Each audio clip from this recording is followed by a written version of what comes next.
thinking about it. And we're live! And we're live. And we're live.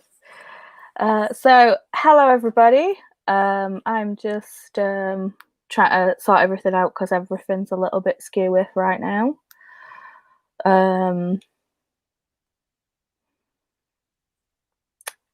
Says we're live, but I'm not seeing it on my thing. I don't know. Stress. I don't know. It said on mine that we were live too. So okay, let's just assume that we're live. Yeah. There we go. Calm down. Calm yourself.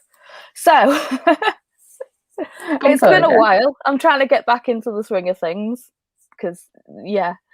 So I'm Paula from Fandom and Books. Hello.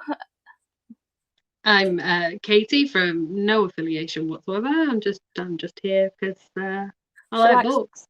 She likes the reading of the things. Yeah.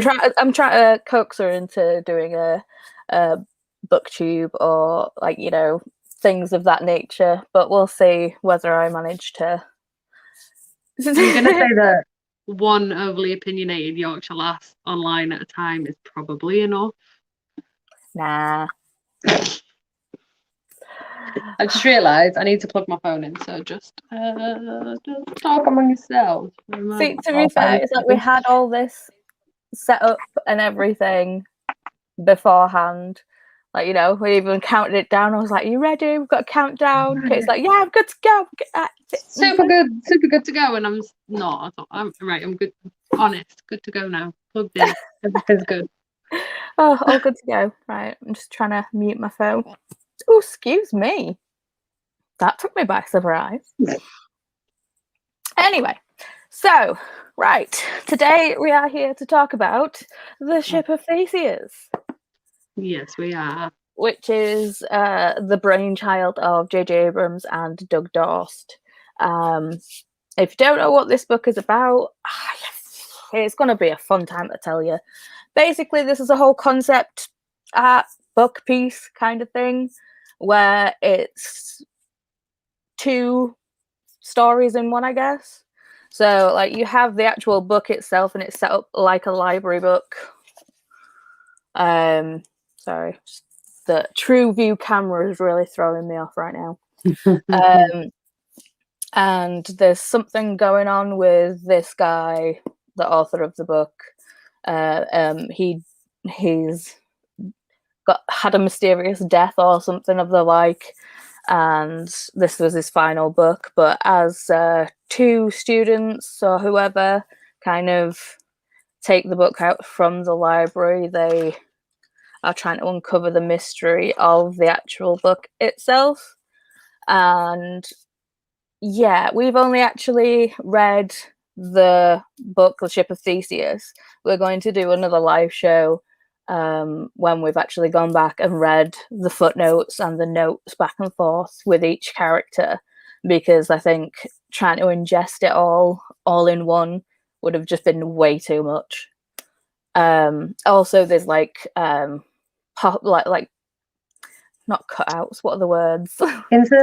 Inserts. There you go. There's inserts in the actual thing where there's documentations, postcards, ciphers, napkins. There's a whole heap of media in the actual book, in the pages itself, that we've obviously taken out to read it. But yeah, let's get into the talking about the Ship of Theseus. Okay, just before we go into the Ship of Theseus, I just want to talk about like first opening the book and like the opinion that I had of that, because it was just such a new experience to have something with like all these inserts in it and all this extraneous stuff that was visually exciting. And I think the book is beautiful. Yes. Because I want to start on a positive. I really want to start on a positive. So I'm going to say that as a whole, as a project, it's visually quite stunning. Like there's lots of eye-catching postcards and things like that. And I think they're brilliant. And that's where I want to start, because when we first got the book, and I know that was a long time ago, I took all the bits out and I laid them all out, and it was I couldn't wait to get into all like the mystery side of it. Mm-hmm. and then we read the book. So I will say, like, I actually can't remember when this was published, but I know that I found out about it about 5 years ago. Chris bought it for me, and since then it's like, because obviously Katie is my friend and I know that she likes books, so when, you know, we could actually visit each other, In the way before she, like, you know, we'd come round, she's like, you know, she'd see all my books and she'd be like, oh, this is new, because, you know, there's quite a lot of turnover. Like, what can you recommend? This is new. And I was like, oh, Chris got me this. And she was like, what is this? Like, she's been literally, as soon as she saw it, she was like, I'm going home and I'm buying that. I need that book. And then she has been, I think I even ordered it before I'd left your house. I was like, probably get this delivered tomorrow. This is what I want to be doing. Yeah. And that was 2 years ago. That was 2 years ago. And it's on the shelf. Yeah, and it's out of the shelf. Well, to be fair, a lot of life stuff has happened in the interim of you getting the book, and obviously 5 years. It's for me, it was one of those where it's like, you know, one of those aspirational books for me. It was one of those that, like, it's so beautiful, it's so in depth, I'll get around to it eventually. Mm-hmm. And it's like, I've just been putting it off, and then Katie's like, every like 2 or 3 months since sorry, things have just popped up everywhere. Sorry, Adobe Flash just kind of went, oh, I'm shutting down all your windows. Freak out. So yeah, where was I? Yeah, just basically, we've had it for a long time, and one day we said we would read it, and that day has come, and we've made the first foray into it. And okay, so to give it a star rating, I mean, we'll use Goodreads star ratings because it's like, you know, 1 to 5. And I can't be asked with half stars this year. So, I mean, honestly, it's either a 2 or a 3 on just the book, The Ship of Theseus itself, as a book, as a work by itself. Yeah. It's low. It's not anything stunning. I mean, if it wasn't something that we were working on as a project, would I have stuck with it? Probably not. Probably not. If there wasn't more to the story than the actual story itself, probably not. No. It's quite a short book, and I found it really difficult to just sit and read it. Yeah. Because there was like, a story for me has a beginning, a middle, and an end, and this had a middle. And to be fair, it feels like the middle, it switches halfway through for me. It's like, obviously I've taken notes on it because it's me and notes, but I also well, you wrote notes too. I did, and I've left them in the other room because actually I got so disheartened by the book.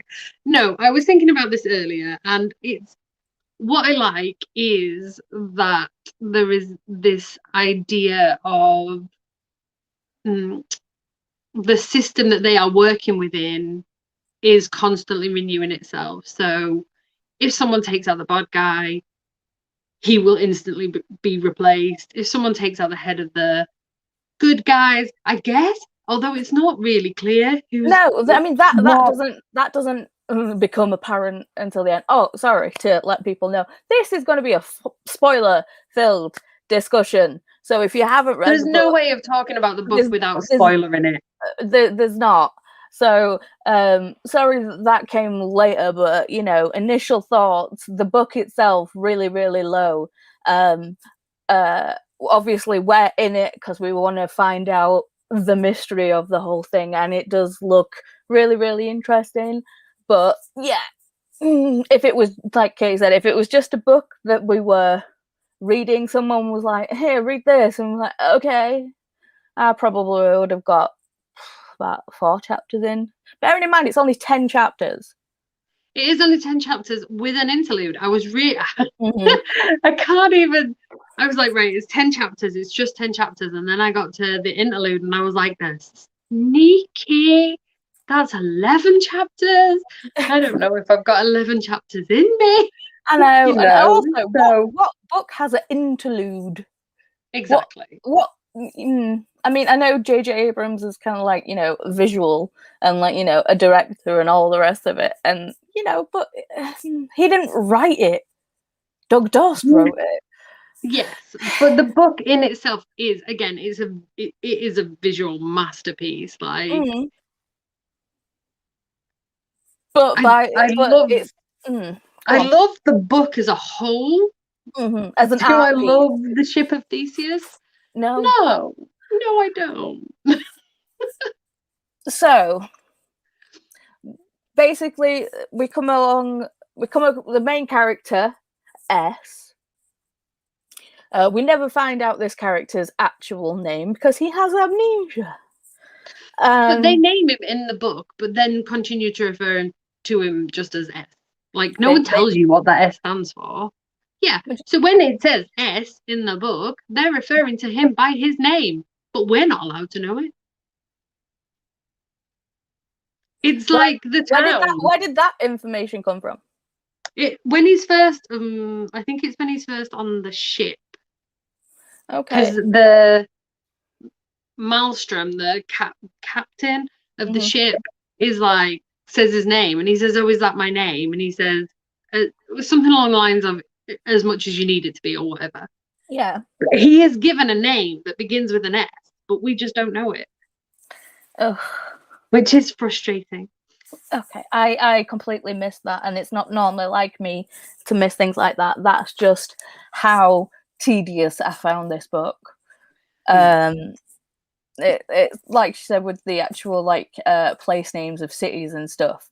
It'd be like the city of B, the town of G, LH. Yeah, it's like why?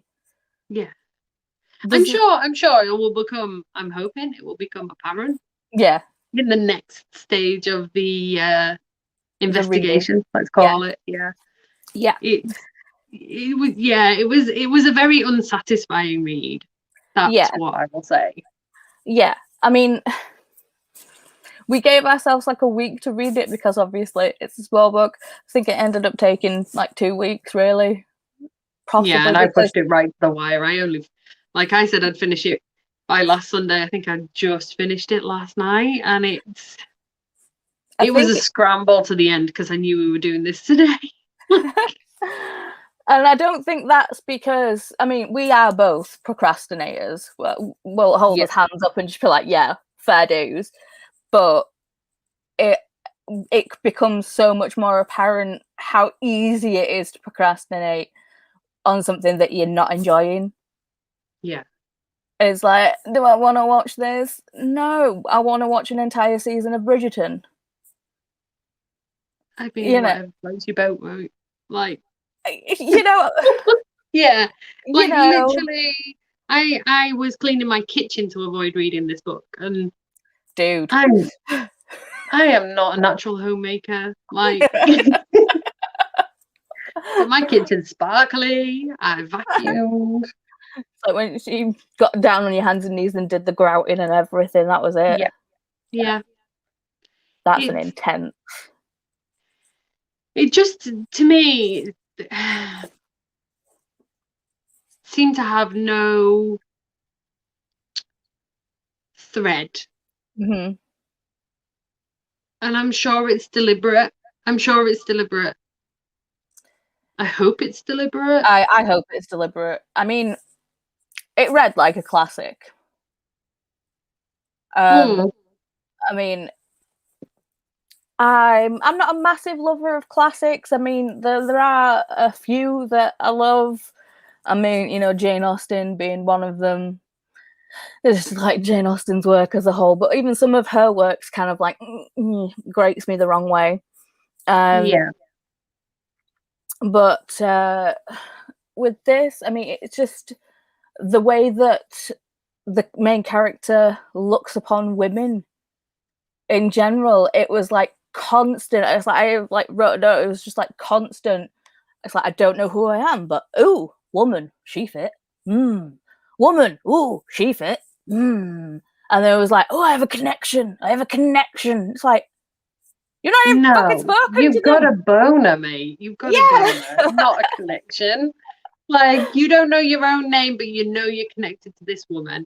You sound like every creepy dude I've met in a club ever. Yeah. Yeah, pretty much. Yeah.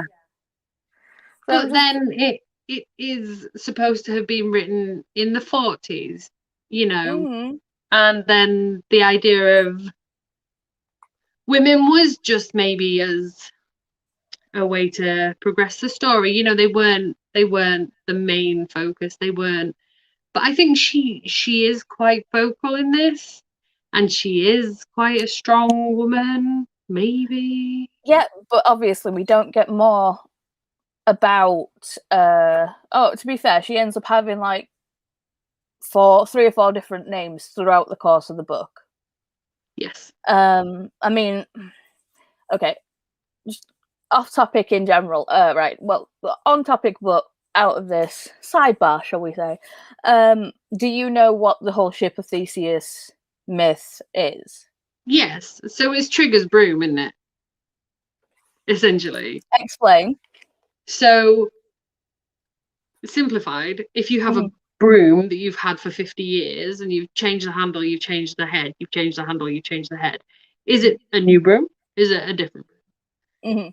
If you have a ship and you've replaced every mast on the ship, every plank of wood, but over time, does it remain the same ship?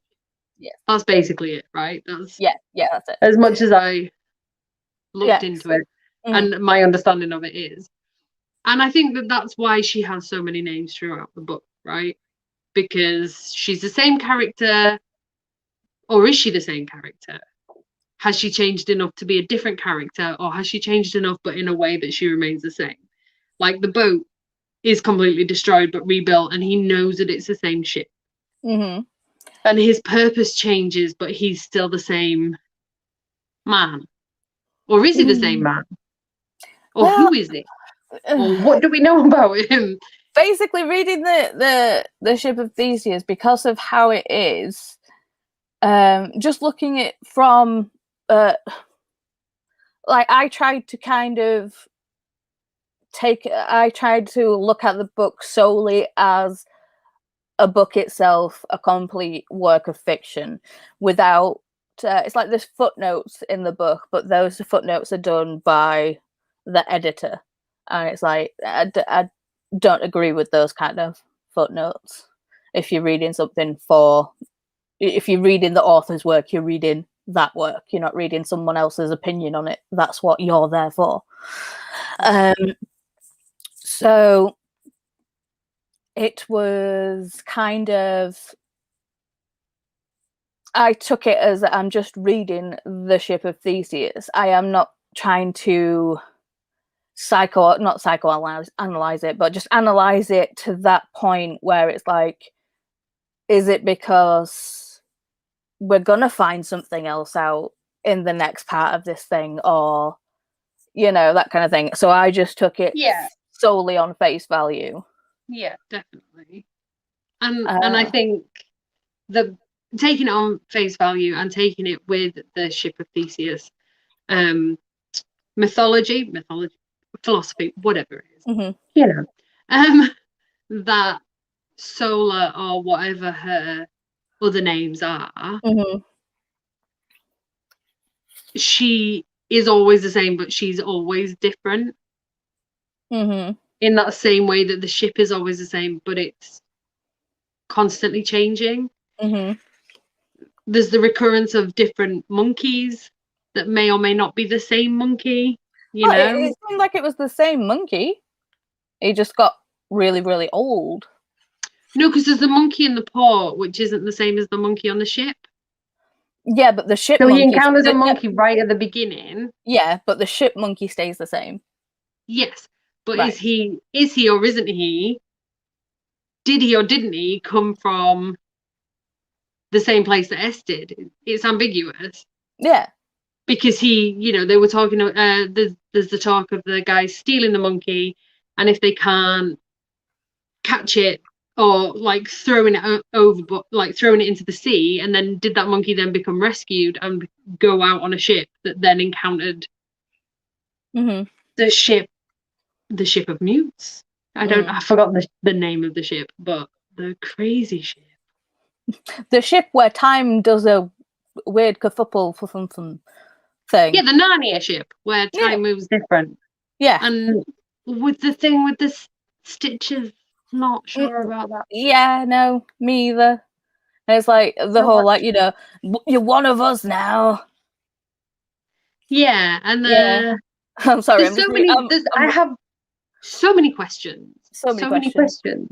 I'm just reading through my notes, and it was like, oh, look, a woman. It's the woman from the bar. Oh, and it's oh, and if she's here, she must have a connection to him.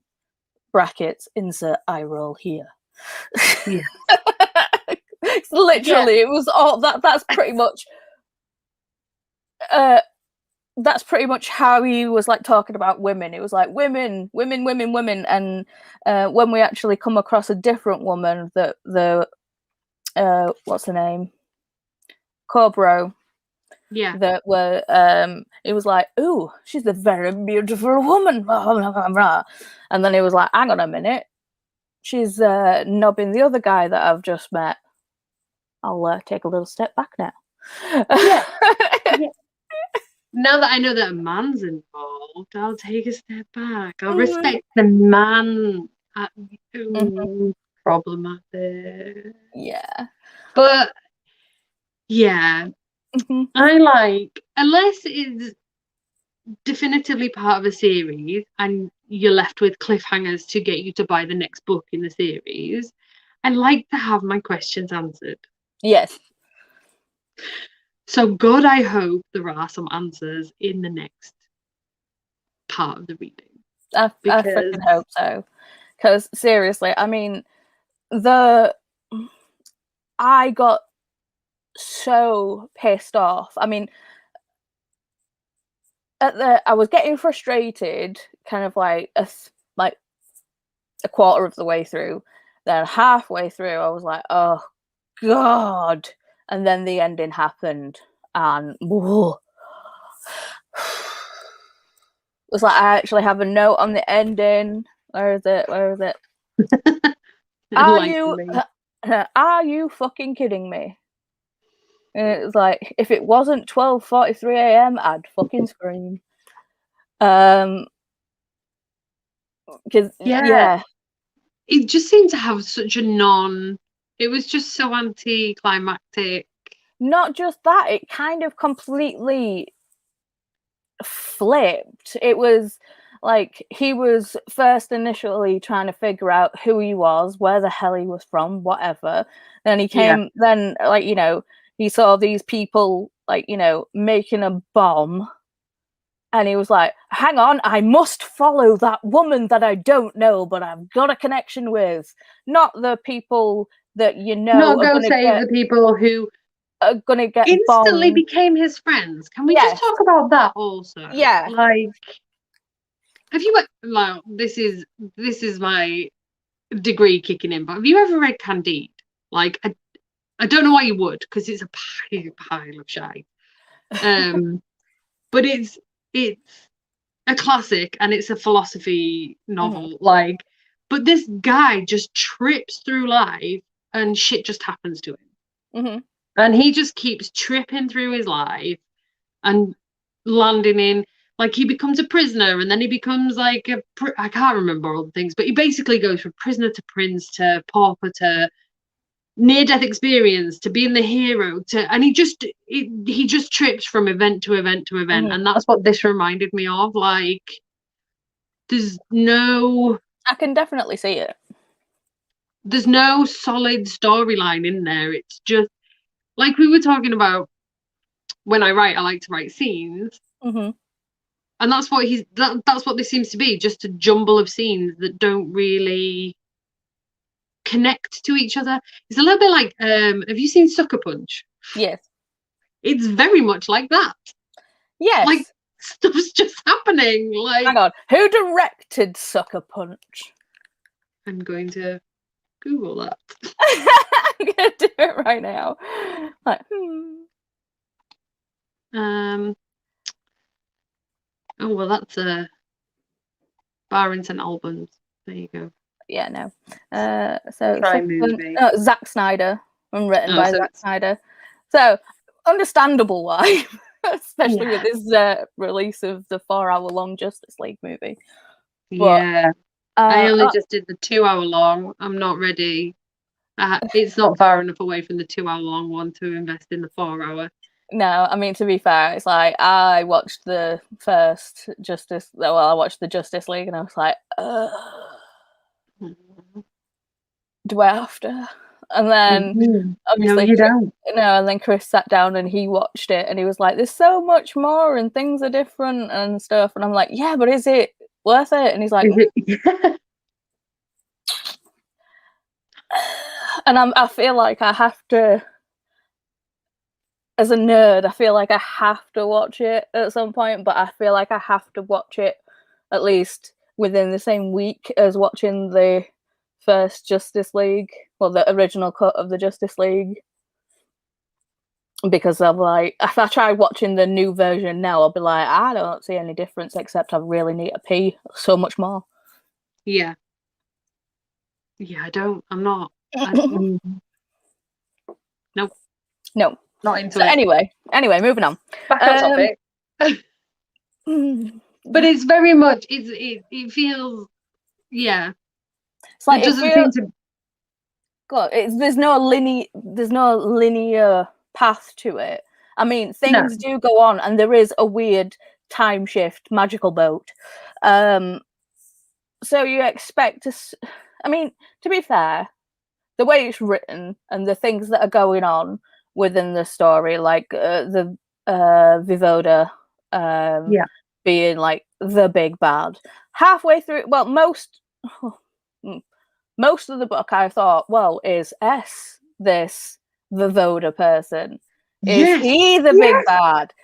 I thought that he was gonna go on a big like mission to find this guy, and then he'd be like confronting someone, and they were gonna be like, "What do you mean? You are him?" Yeah, that's what I was expecting the whole way through. That's how I was. That's how it was written. To be fair, it's like, it just seemed, because he was such a figure that, like, you know, people knew of him, but they'd not seen him since he was a child. Yeah. It was just like, okay, and now you're magically here. You have no memory of who you are. But people seem to either recognize you or like not acknowledge your presence at all. Like, oh, especially with the detectives that were working for Vivodo, who were like tipping in the wink or giving him a little wink and stuff, and it's like, hang on a minute, why? I don't get it. Yes. I spent a lot of the book going, is it? Huh. Nope. like I'm not a stupid person. Well, I don't consider myself to be a stupid person. No, like, we all have those moments. Let's be real. I mean, we all have those moments, but I couldn't. I wanted to be able to make sense of it, and it didn't make sense. It didn't, which is really, really frustrating, because obviously I've had this book on my shelf for 5 years. It's been one of those aspirational, I will get to it someday, and then I'm reading it and I'm hating it more. Well, hate's a strong word, but I'm really disliking it more and more the more I'm going on. And so, as I was saying, the whole, like, you know, he needs to find out who he is and whatever he is and why he's But that there. seems to be a very small part of the story. Yeah, Even though the beginning is set up like this guy has to find out who he is and he has to get his memories back, and the S symbol is super important. mm-hmm. And then that doesn't get explained. No, And it really doesn't. And it seems to be, it starts out as one story, then you have the middle, then you have, well, it's like different episodes of different series with like the same actor in it. Mm-hmm. That's like, yeah. I mean, the halfway through, like the halfway point, I guess, like just before like the pre-interlude, whatever, well, pre-interlude, should I say? When he was like, obviously he had, it was kind of thrust into this battle against Vivodo, and like, you know, being like being a group with the revolutionaries, shall we call them? Yeah, I guess. With Stenfalk and Pfeiffer and Ostero and stuff, and Corbo. And it was like, just getting back to the whole bomb thing at the beginning, where it's like, you know, he meets Pfeiffer and Ostero, and they're kind of like manhandling him a bit, but then they bring him to Stenfalk, and Stenfalk's like, you know, show the dude a bit of compassion, you know, and he gives him his jacket. Yeah, give him a jacket. He's standing there in his tiny soapy shorts. Yeah, and it's like, and then like, you know, he's basically following his penis like a fucking divining rod again to find Solar, because, you know, I'm not wrong. You were not wrong. So he's like going off one trying to find this woman that he just feels like he has a connection with. Doesn't know who the fuck he is, and I'm like, yeah, sure, abandon the only people that have been nice to you so far just because you have a connection. Then you see two dudes making a bomb, or like arming a bomb to, like, you know, and you know where that bomb's going, but you're like, nah, I need to still go find this woman. And I'm like, whoa, who is, to all intents and purposes, doing a runner away from you? And then he eventually goes, hang on a minute, I'll go back and, you know, save my friends. And I'm like, really? And then it tells you in the book that there's like 58 dead. And it's like how he goes on about it. And it's just like, you know, it feels like it's like, hang on, 58, no, in my notes, 58 dead, and yet still feels no remorse. At least the papers blame 1/5 of the people, 1/5 of the people in the room. Oh no, whatever. Half of my notes don't make sense. It's normally what I'm feeling throughout the thing. Literally, half of it's just bashing how ridiculous his thought processes and his choices are throughout the entire book. Yeah, it's like I understand he has an amnesia, but he is an adult male. Yeah, it's one of those where it's like he has half of it. He doesn't even seem to have a self-preservation gene in him. No, it's like he doesn't even have that, and it's just like he seems to be. He's such an underdeveloped character as well. Like, if you asked me to describe him, couldn't do it. Not even close. Well, I could. He's a knob. Yeah, but like a physical description, or like, do you know what I mean? And obviously, it's been left deliberately ambiguous. It must be. God, please let it be. Not just sloppy writing, right? But he just seems to fall from situation to situation, and these people just seem to accept him. And it's like, do you know what I mean? Like, everywhere that he arrives, they either seem to be expecting him, to recognize him or to just accept him. When in life does that happen? No, and to be fair, it's like everyone that falls into his path or who he falls into their path, they end up freaking dead. It's like pretty much every connection that he makes with someone, it's like they end up dying from whatever reason. It's just like, dude, take yourself off. Live in a freaking cave. Yeah. Just do no more harm to others. The other thing is he keeps asking himself, would it not be easier to do X? And it's like, well, yeah, mate, it would. And I don't understand why you're doing what you're doing instead. Like, none of your actions make sense to me. Like, yes, I know you were shanghaied and you were taken on the boat. But you've had choices since then. Like, you made bad choices. Bad choices. Like, it's like when the interlude rolls around and he ends up becoming, it's like basically the first part is on the run. The second, well, the middle, he's becoming like, you know, an assassin. He's become an assassin and going around and poisoning all the people that work for Vodo. And then the third, we're like, oh yeah, we're finally getting to the good stuff. All right, I'm gonna have to put it down, and we're gonna have to talk about the ending, because I was just, I was like, when he's in the room and he's actually encountered everything, and he's just like, right, yeah, I can kill this person, and even though he still he has the realization, it's like, yeah, but kind of like the Heathers thing, you know, cut off the head of one, and you know, another one will take its place. It's like, yes. Understandable, but dude, you have been going on a fucking killing spree for years. Now you're finally at something like 57 people he's assassinated. The original 57, and then he seems to be getting more information about more people afterwards. It's again a little bit ambiguous. And then he has this opportunity to mass assassinate all the party. And he chooses to just give them all a tummy upset instead. I'm like, really? This is when you develop a conscience? Yeah, he gives them a tummy upset and obviously goes after the Voda's son. Yeah. And then he's just like, yeah, but I won't do it. I'll make him like fill him with the truth serum. So he'll just like, you know, say all this shit in front of all these people. I mean, we don't know. We heard a shot. We don't know whether he's alive or he's dead. Yeah. And then he's like, oh, I didn't think anyone would shoot him. Mate, what? What? I didn't think anyone would.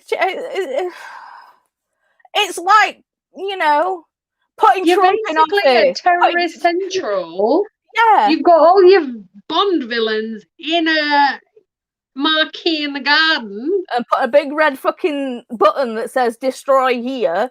Yeah. Yeah. Oh.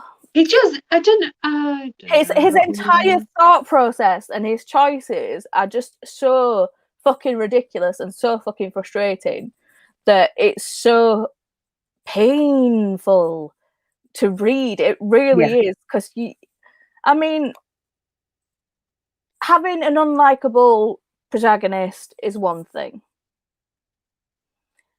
Yes. Having a protagonist that you cannot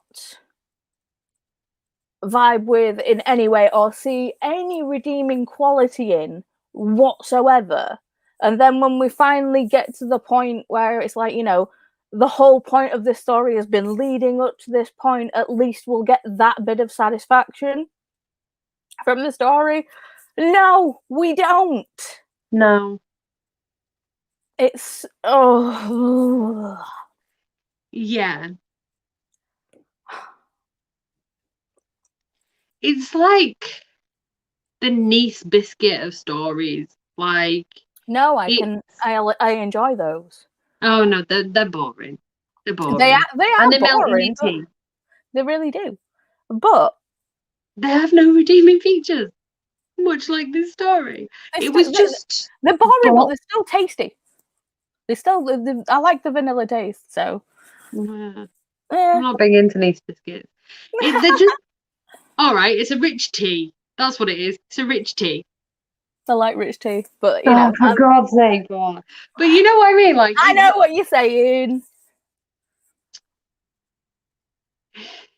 If it was a colour, it'd be beige. Yes. Yeah. It feels it's boiled chicken and rice. It feels like a completely neutral palette, where it's like something.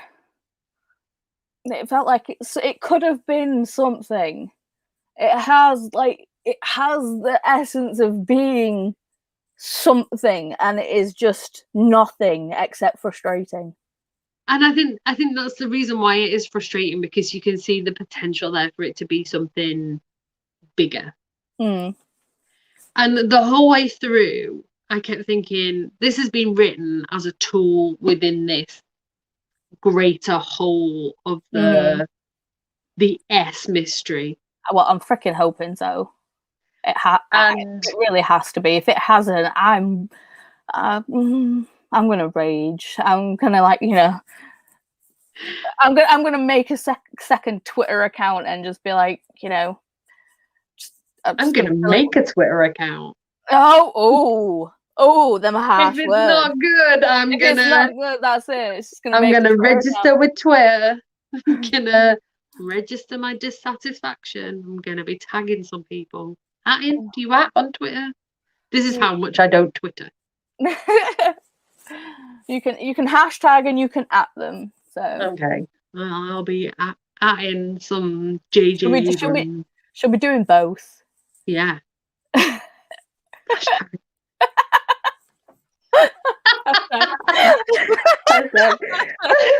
Oh, that was a long time ago. Yeah. Oh, that Jimmy Fallon sketch was beautiful. See, that something so simple, so pure brings me joy. Yes, and this book, so complex and unsatisfying, brings me no joy. No joy. I mean, well, even when it was over, it was like I was so frustrated by the ending. I couldn't have a sigh of relief that it was done. Yeah, because it was just so fucking annoying. Yeah, and like okay, go on. When I was reading it, and I knew I had like 50 pages to go, and I was like, all right, and I put it down because I had another book to read for another conversation. But I thought, do you know what? Those last 50 pages are going to be redemption, are going to be satisfying, we're going to get some kind of closure. And then I read them and I was like, where is the rest of this goddamn book? Where is it? Where's the final chapter? Where's any explanation for anything that's happened thus far? Mm-hmm. Yeah, and obviously we know that it's the author's final works, so we know that there won't be a secondary piece going into it. Yeah. So, I think that will also add into the mystery. Yeah, and the thing is, in the foreword, it does say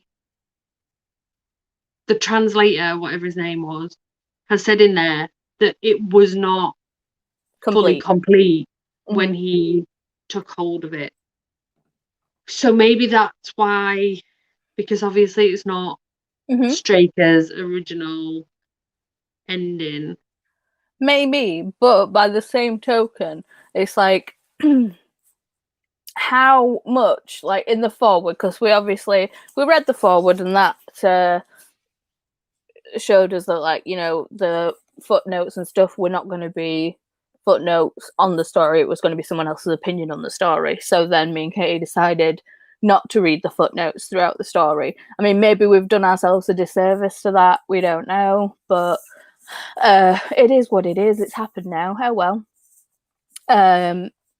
But where was I going with this original train of thought? I have completely forgotten. Oh yeah, about like his other works. And obviously in the foreword he goes on about, like, how how much of a cult classic Strack has become, and you know, he's completely fallen in love with his works and stuff. And I'm like, honestly, I feel like I feel the need to read something else by him just to figure out if this was actually like truly his work, kind of thing. Yeah. If you know what I mean. Yeah. It's so strange because it just like we said several times, it just feels like a complete mindfuck of beige and nothingness except anger. Yeah. Yeah, it was just disappointing. Yeah. And think about it, with like personally, I've been wanting to read this for 5 years. So it's like, I mean, going into it, when you see the piece originally, it is a case of, ooh, this looks so good and interesting and cool, and then we're reading the Ship of Theseus, now we're here. Yeah. I mean, we are going to take a little break, I think like a month's break, because we're going to be reading something else because we need a break, to be fair. Yeah, I need a palate cleanser after that. Disaster. So, yes. I mean, is there anything else that you want to say or need to get off your chest at this point? No. I think I can't. I just can't. I can't. I don't like it. Yeah. I mean, it made me sad. It didn't even make me sad, it just made me angry. It's like literally, I felt like the Hulk the entire time reading the book. I was. Do you know what? I had maybe an hour. The first hour that I was reading it, I was like, "Oh, this has got like, I wonder who this guy is, and like, I wonder what adventures we're gonna go on with him, and you know." And then the rest of the book. It's like I've been like notes with like, you know, how you keep seeing the S symbol everywhere, and like we don't get to know what it is or anything. It's like, have you seen the number 23? Yep. I was getting number 23 vibes from it. Like, you know, if you're gonna look for it everywhere, it's gonna fucking turn up. Yeah, and it's not an unusual styling of lettering. An S is the most common letter, bar maybe E, I guess.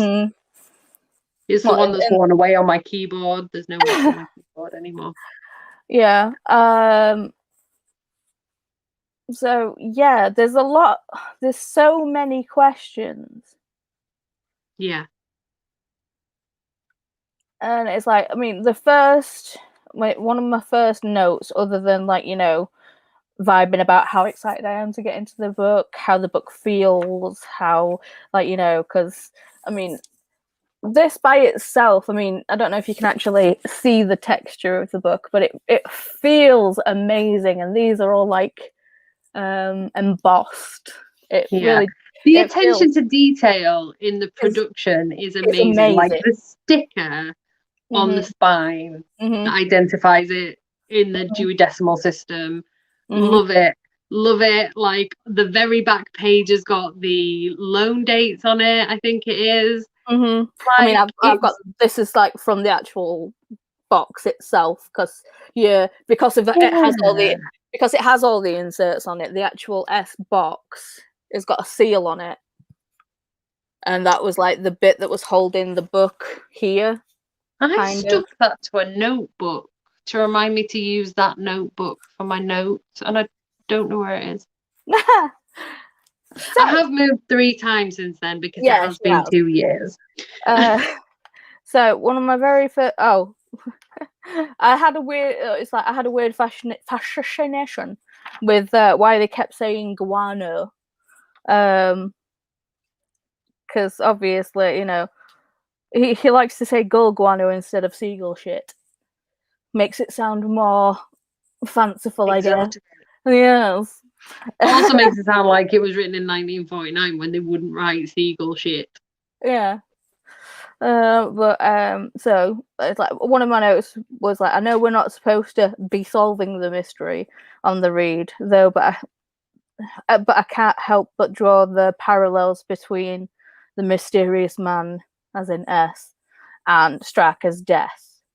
Yeah. Because of like him falling to his death, and it's like is, you know, obviously this is for another live show and whatever else, but it was hard not to draw those parallels. I mean, I think I mentioned it at another point during my notes with things, but like I said, I tried to keep it solely on the work. So, but yeah, side note, because the time is so weird in this universe, does it make more plausible that S and Stracker are the same person? I don't know. So I don't know.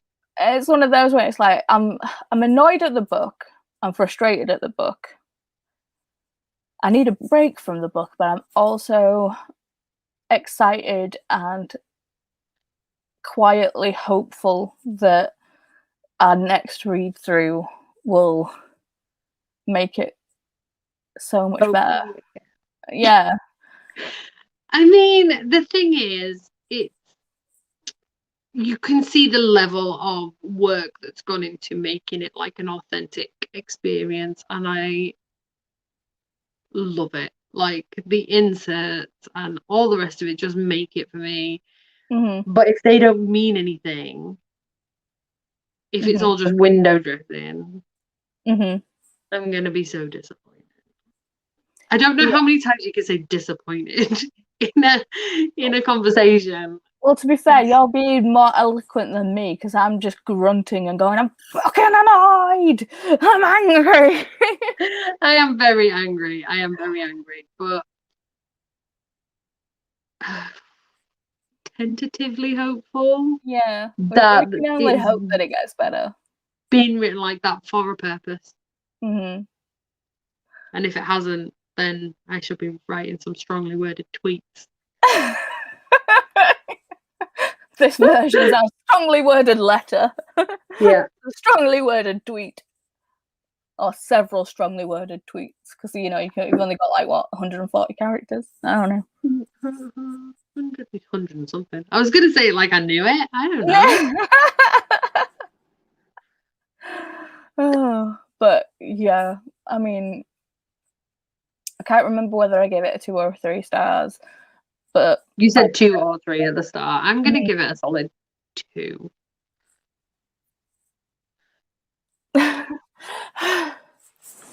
Which is really upsetting, but yes, hopefully when we read it through the second time and it becomes a cohesive piece, we will bump up that rating. Yes. I think it was important to read it as a standalone piece. Mm-hmm. Just to get it like in its naked, natural state, you know, without having anyone else's input into it. Because as soon as you start adding other voices, you're processing their opinions instead of your own. Yeah. Not that my opinions were real good, but we've got 3 more voices to, at least 3 more. I think from the little bits of notes that were dragging my eye away from this disastrous work, just for something else to look at. Like, they seem to be referencing other people, not just the translator, not just their own conversation, but they're talking about other people. So I'm wondering if some of those inserts might be other people's works or other people's critique of his work that might have clues in. So we're going to be dealing with a lot more voices, and I think it's important to have that, just that one run through, so that we're not having to concentrate on the actual flesh of the story. And thank God we don't have to be fair. Thank God. We can really concentrate on all the extraneous, all the good bits, which all is the beautiful notes. All the notes. and all the which actually makes my skin crawl a little bit because they've written in a book and like I can't. I know so many people that actually annotate the books, and it's one of those where it's like they've bought it, they've paid for it, it's theirs, it's their property, they can do what they want with it. But that's not how I do things. I take notes and stuff, but other people have their own process, I guess. But yeah, it's I'm gonna. How many times this book has been taken out of the fictional library and they've gone back and forth, and I'm just like, honestly, thinking about it as a story by itself, it's like if they did not have to read this for a school project, or like his other works were so amazing, it's like I don't understand how anyone could go to the library that many times and get out the same book with how bad the story is. Yeah, there must be a reason that they're drawn to the book.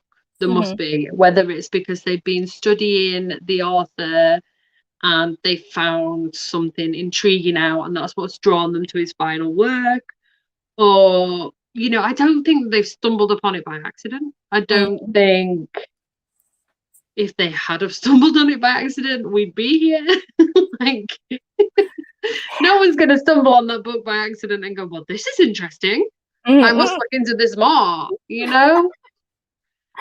Yeah, I mean, what I've taken from was like when I first initially did my research on the book before, I was like, oh my god, I need to have this book.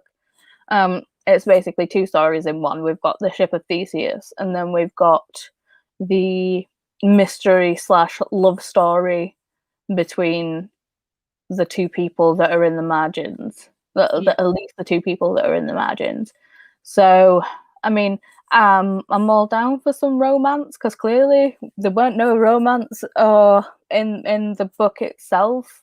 It was literally, I feel a connection with you. That connection was never fucking explained. Yeah. It's like she clearly knew who S was. Well, obviously he has amnesia, so he didn't know who she was, but she knew who he was. Which is why I don't get why she kept running away from him. Encountered seemed to know something about him. Like I don't know. Convenient. It was so convenient how everything went down for him. Kinda, I think. I mean, we're just talking round in circles at this point. Yes. I mean, it's one of those where it's like we have things to say, but we're not eloquent enough. Well, I'm not anyway. Plus, the level of frustration has kind of kiboshed any eloquence I ever have had out the window. So I'm just hoping and praying that the next installment will be better. The next live show for that will be on my channel. I think we're going to take like a month off before we actually attempt the second read. So I don't know whether we're going to be able to get through that in a week or we're going to... I think we're going to have to break that down into sections to work through all the inserts and all the rest of it and really process what's going on without rushing. I don't want to rush. No, me either. I mean, if you've like to the public, if you've read The Ship of Theseus or if you've read S in its entirety, please leave a comment and let us know if it gets better.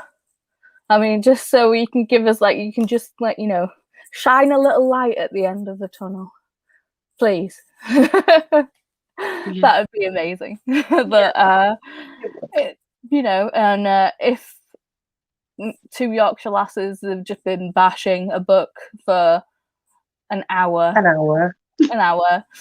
has intrigued you to pick up the book and go, really? Is it really that bad? Feel free to join us for the next leg of the book. I mean, do as you will. But I have no other things to say right now. I mean, if Katie does decide to make a Twitter, obviously I'll link it down below. But you'll see it. You'll see it. It'll go nuclear. Yeah. Yeah. Okay. I'm just scared to get any bad news articles about J.J. Abrams. It's well, it can't have been Katie's fault because we can't fly anywhere. So unless And he's she in hasn't even England, got a Twitter yet. it's unless JJ's in England, I think he should be safe from Katie. Yeah. Just as on the record, I'm not a violent person. I'm not an aggressive person. I'm all talk, no troubles. You're safe, JJ. Unless she's drunk. One time.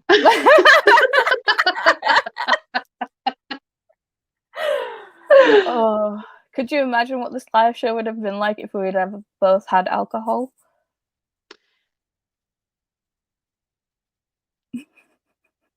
Oh well. Maybe next time we'll do drunk reviews. Why not? Do drunk reviews. Why not? I think it'll just us going into fits of giggles. Yeah. Talking and hinting at inside jokes all the time. Marshmallows. You remember that thing with marshmallows? Oh Lord. And I feel like that's a good time to call it right there. Yes, it is. So, like I said, anything goes on. Obviously, my information's in the info box down below. Feel free to join in next time. Okay. So we shall see you later. See you next time. Bye. Bye.